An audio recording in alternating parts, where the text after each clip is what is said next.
and left. "Dad, we can sell our house to buy Mason the medicine. He's got to get better," I said. My dad frowned. "Are you out of your mind? Did you not hear the doctor? Your brother needs to take that medicine until he dies. If we sell the house, we'd only be able to get him a few treatments. Then he'll be right back to where he started. I worked my entire adult life to buy that house. Use your head." My dad had a point, but I wouldn't give up. I'm an inventor after all. I could invent something to bring in the money we needed for my brother's medicine. They brought Mason home. We laid him down on his bed. He looked exhausted. "We'll get you that medicine," I promised. "I trust you," was all he could muster before closing his eyes. I got to work immediately, determined to make my most wondrous invention yet.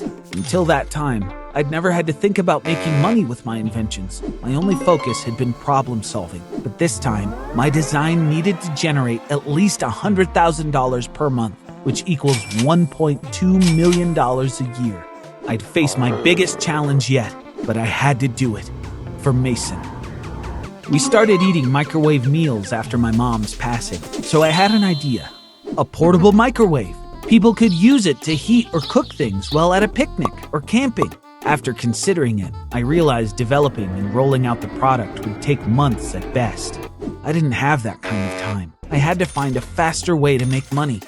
A friend from school wanted to get a tattoo, but her mom said, "You're too young. You might regret getting a tattoo later. You'd have to live with it forever." When my friend told me, I had another idea.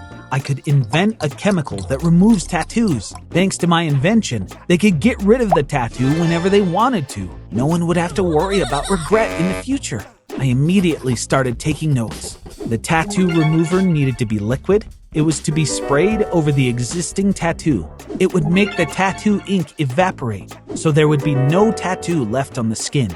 I shared the idea with Mason. "We'll get you walking again soon," I said. He was so excited.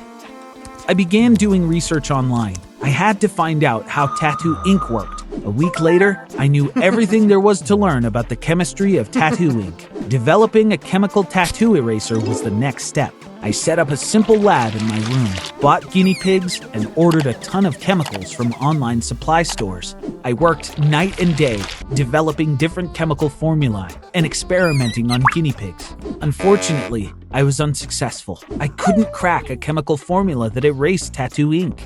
Mason's condition was getting worse, too. I told my dad, "I'm begging you to sell the house. Otherwise, Mason may never have the chance to walk again." "If you bring this up again," he threatened, "I'll kick you out." I shuffled back to my room, disappointed, but I had to keep trying for my brother's sake. I created a new chemical formula and filled a spray bottle. I'd tested on a guinea pig I had previously tattooed. I took the guinea pig out of its cage, and he ran away just as I sprayed it with the solution. The chemical compound settled on my phone sitting on the table. A dense cloud of smoke billowed from the phone. "No!" I yelled, backing away and covering my face. It would break if I didn't rinse it with lots of water, and if it broke, I couldn't get a new one. But when I touched the phone, it was too hot. I had no idea what was happening. The chemical compounds hadn't hurt me or the guinea pigs before, but this was the first time they'd hit an inorganic object and caused a reaction. When the smoke eased up, what I saw confused me. The affected area looked clear as glass. I hesitated before touching it, but it had cooled down. I picked it up and took a closer look in the light.